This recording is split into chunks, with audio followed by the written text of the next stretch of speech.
In the opening scene, a man named Terenzio rushes into a Brazilian airport. He is visibly panicking and is in a hurry. Most people would think he is missing a flight, but the truth cannot be further from that. He asks the help desk for any ticket to the west, but finds out the nearest one is 2 hours later. Still, he buys the ticket just for the sake of crossing the terminal. At the same airport, a famous influencer, Inez, is video chatting with a friend in New York when suddenly she chokes and falls unconscious. Inez is worried, especially since she cannot do anything to help her. Outside, people who are watching the TV see that the TV reporters and live show hosts have passed out in front of the camera. Not just that, but an entire street of people are lying unconscious on the ground. The viewers think it must be some kind of joke, except for Terenzio, who knows what is going on. He says it is time for him to act, and rushes to the terminal. When a guard is distracted, Terenzio snatches his gun and asks everyone to get out of his way. He rushes to a flight that is about to take off to Moscow in a few minutes. Only some passengers have boarded the flight. When he gets inside and holds everyone at gunpoint,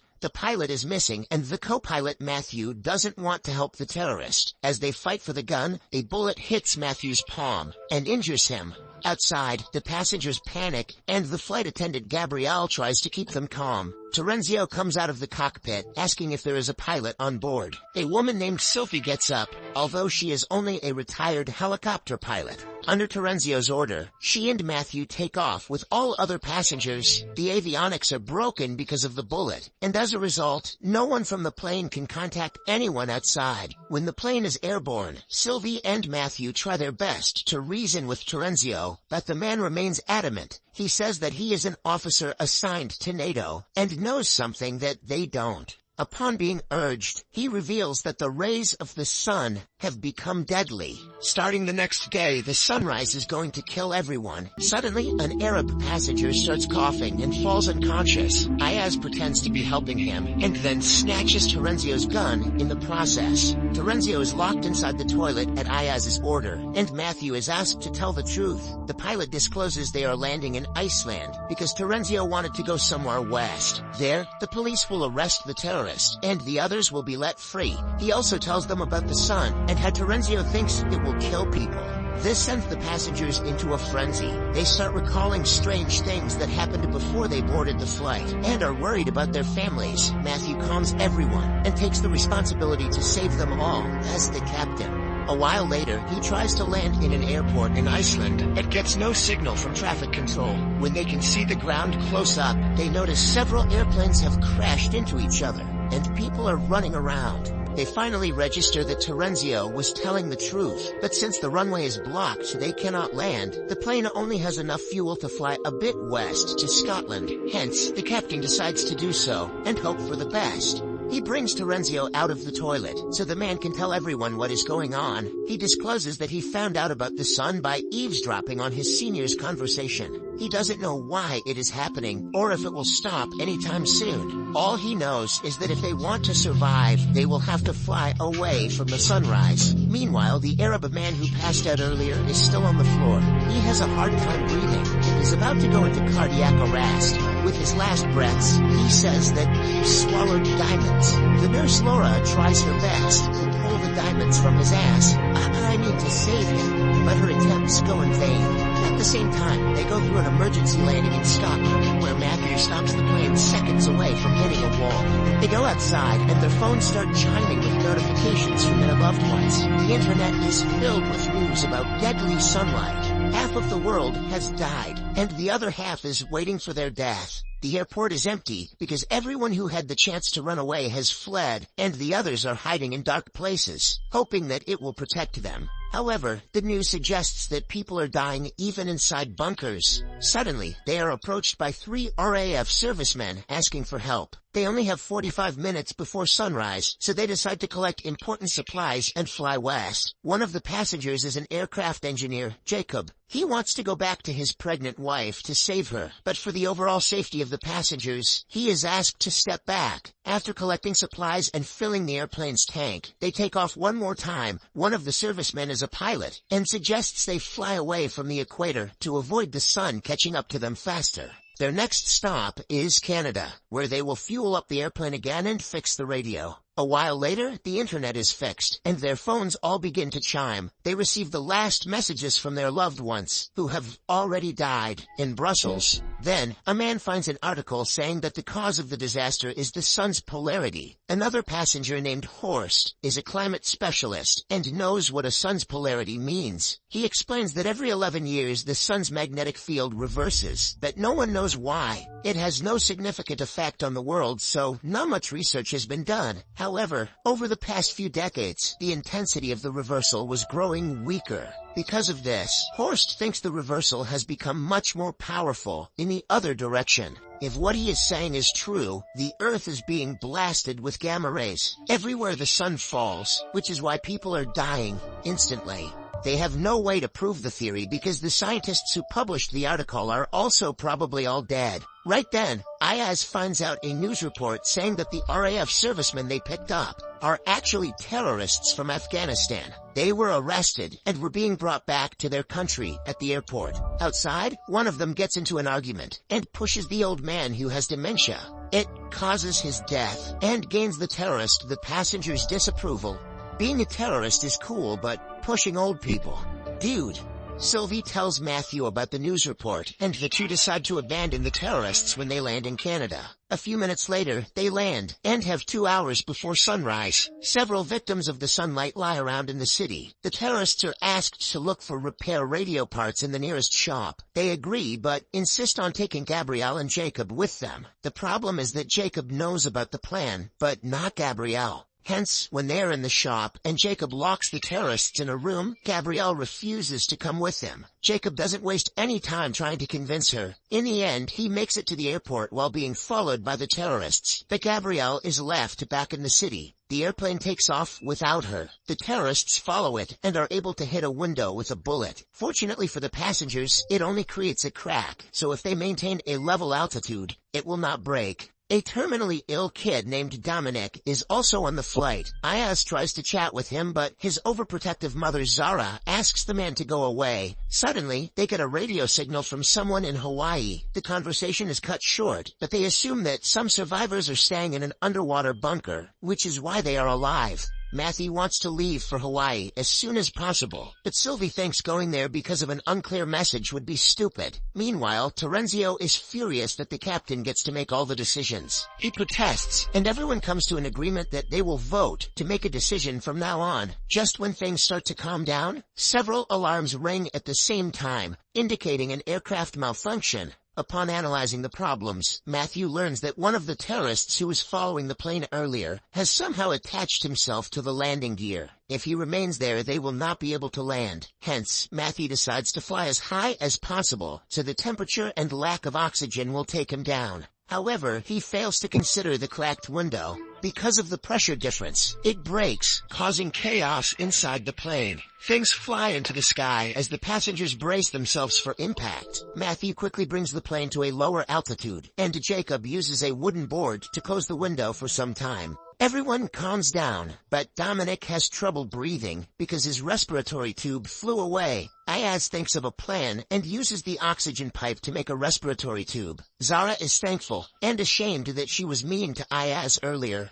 The captain tells everyone that Hawaii is no longer an option because they will never reach there on time at this altitude. The most feasible option would be to land in Attu, an Alaskan island. Moreover, the turbulence wasn't able to get rid of the hanging terrorist. This guy would be Superman if he wasn't, a terrorist. Ayaz, Jacob, and Terenzio go to the undercarriage and make a hole on the plane's floor to get a view of him. Terenzio uses his gun to point into the dark, but the criminal pulls it and almost kills him. Luckily, Ayaz comes to his rescue and shoots the terrorist dead. He becomes their hero for a few minutes before the passengers find out that he was the reason the Arab passenger died. They bury his body back in Canada, where a guy saw Ayaz cut his stomach open. Ayaz confesses he is a con artist who was smuggling diamonds from Brussels to Moscow. The diamonds were inside the Arab man's body with his consent, but he died because he didn't follow the panicking instructions. On hearing the confession, some passengers protest that Ayaz should be abandoned like the terrorists, but the overall vote falls in Ayaz's favor. As a result, he is handcuffed in the avionics bay. In the following scene, they land in Alaska and refill the tank again before taking off. Once airborne, the climatologist Horst discovers something strange. The fruits they picked up in Canada taste like they have no flavor. He thinks it is because the gamma rays are so intense that they are remodeling the atomic structure of the food.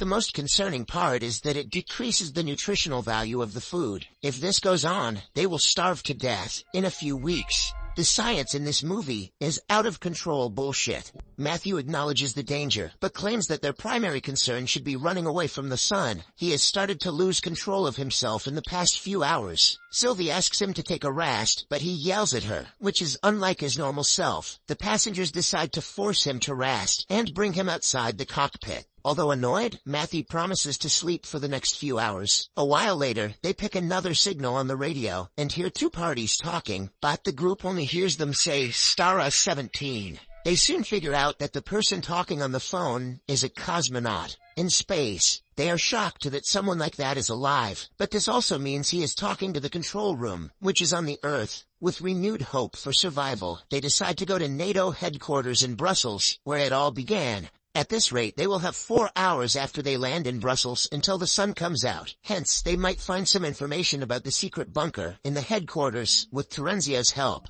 Outside, Laura finds Matthew unconscious in the toilet. It turns out that the injury on his palm has been infected and caused blood poisoning. This is why he had been acting the way he did earlier. To solve the problem, they have to amputate the infected tissue. Laura says she can do the operation in Brussels if they manage to reach a hospital. However, without Matthew, Sylvie cannot land the plane on her own. The passengers beg her since she is the closest thing to a pilot they have, but she knows that she can only land a helicopter. Horst makes her understand that if she doesn't take initiative, everyone is going to die. Following that, Sylvie is made to watch a few videos on how to land a plane. However, when she has to actually do the work, she panics. An aggressive turbulence hits, and everyone braces themselves for the worst. In the end, they go through a shaky landing, but other than that, both the plane and the passengers are safe. Everyone claps for Sylvie and enjoys the moment of achievement amidst the disaster. Not wasting much time, they divide into 3 groups to do different tasks. 2 men stay at the airport to refill the fuel. Zara, Laura, and her group bring Matthew to the nearest hospital, while Terenzio, Ayaz, and a man named Rick go to the NATO headquarters. At the hospital they find numerous dead bodies blocking hallways. By the looks of it, people were informed about the deaths before sunrise, and were trying to save their lives. Laura orders everyone to ignore the chaos and focus on saving Matthew. At the same time, Zara fills her bags with medicine for her son and for the others. Meanwhile, at NATO headquarters, Terenzio shows them the conference room where he first heard about the disaster. They cannot go through all the papers with the time they have left, so Rick decides to see if the surveillance footage has something. While he is away, Terenzio makes fun of Ayaz's Turkish descent, and the two get into a fight, nothing like racism at the end of the world. He accidentally hits Ayaz, causing him to fall unconscious and bleed heavily. Somewhere else, Rick finds a recording of the officials talking about a bunker under a dam in Bulgaria. The place's name is Stara 17, the same thing they heard on the radio a few hours ago. Before he can go back to the guys, Terenzio comes to him and tells him that Ayaz has already left. Rick sees Ayaz's body lying in a pool of blood on the screen, but is too scared to speak. Half an hour before the sunrise, everyone boards the plane. Matthew is not in his best state, but feels better after the surgery. Terenzio tells everyone that Ayaz drove away before them, but they can no longer wait for him to return. With heavy hearts, they start the engines, when suddenly, a car stops in front of the plane, and Ayaz comes out. In the following scene, Terenzio is being handcuffed in the avionics bay. Sylvie tells everyone that if the Bulgaria plan doesn't work, they won't have enough fuel or time to reach another destination. When they touch down, everyone must be ready because they will only have 20 minutes to drive to the location of the bunker. Ayaz is in the toilet when suddenly he gets a seizure. It lasts only for a few seconds and he thinks it is because he has lost too much blood. However, he refrains from telling the others. When he comes outside, he is asked what he wants to do with Terenzio. Not wanting to sentence him to death, he allows the guy to come with them to the bunker.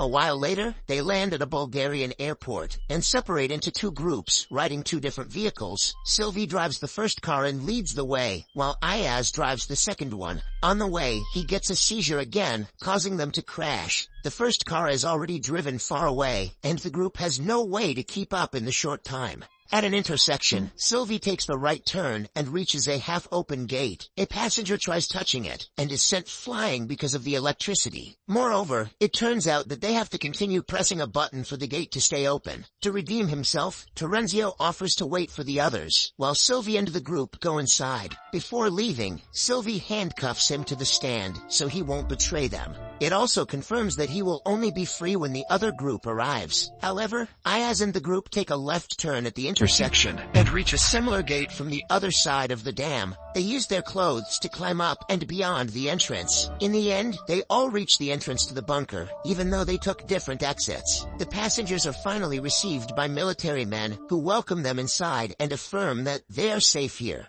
Terenzio is left alone, asking God for forgiveness. As the sun rises, he stands facing it and asks it to do its best.